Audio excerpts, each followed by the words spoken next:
The last time we got a good quality single-player focused Star Wars game was, I believe, in 2009 with Star Wars The Force Unleashed. The sequel to it was a bit of a mess that came in 2010, but the game that everyone was excited and hyped for was Star Wars 1313 that was revealed in 2012. It was an action-adventure video game that was under development by LucasArts, which would have focused on the early adulthood of Boba Fett, but thanks to Disney purchasing Star Wars from George Lucas, they decided to put this ambitious game on hold, and 4 years later, now it's more than likely dead.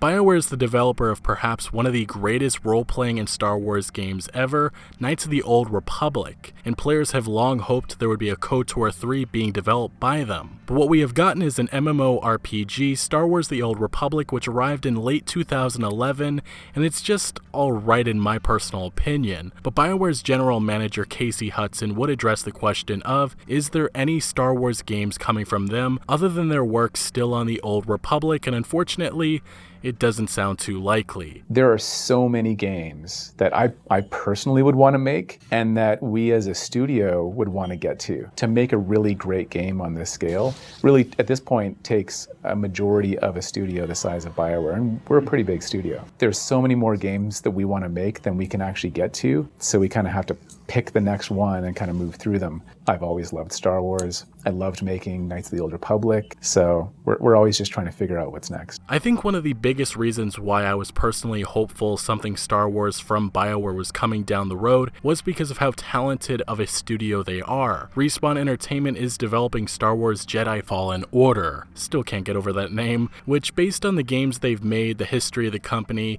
and what they're comfortable with, it'll probably be multiplayer focused, with Amy Hennig's Uncharted-like Star Wars game being shelved in favor of EA Vancouver making an open-world game, which probably will have multiplayer and microtransactions. I really don't know when a good single-player focused Star Wars game will come. Could it be EA Vancouver? Maybe. Based on their history of developing numerous sports games, I don't know what to really expect from them. I have to believe and hope that better Star Wars games are coming, experiences that we will remember. So far, Electronic Arts has not delivered on their deal with Disney.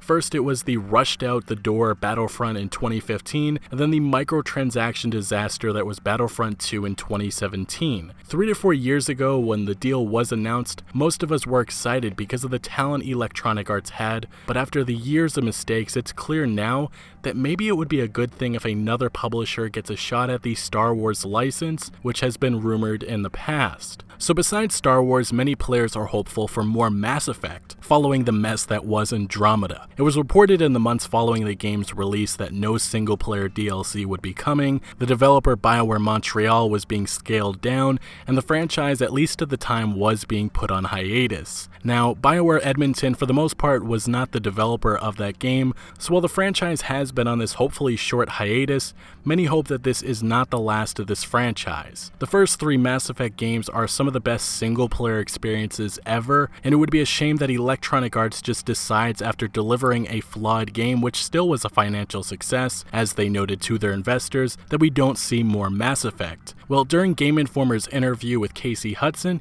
he was asked about the possibility of more Mass Effect, and his comments sound very, very hopeful. You know, like, Mass Effect is certainly a game that I want to get back to.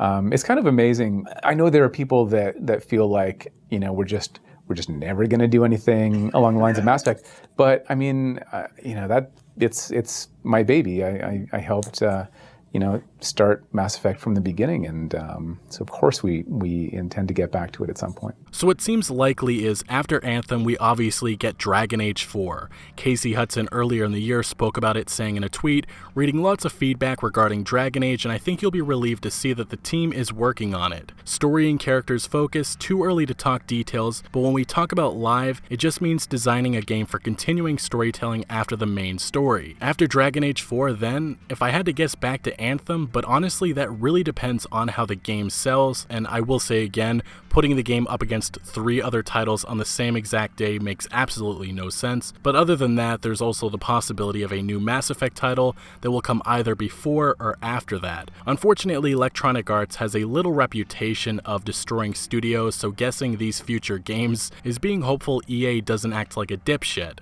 which last year in 2017 we saw with Dead Space developer Visceral Games, and we've seen for years from them. There's a reason why they are called the Studio Killer. Anyway, what games do you personally wish to see from BioWare in the future? Let me know some of your hopes and dreams down in the comment section below. But thank you for watching. Make sure to leave a like if you did enjoy this video or found any informative value, and consider subscribing for more content like this, and I'll see you later.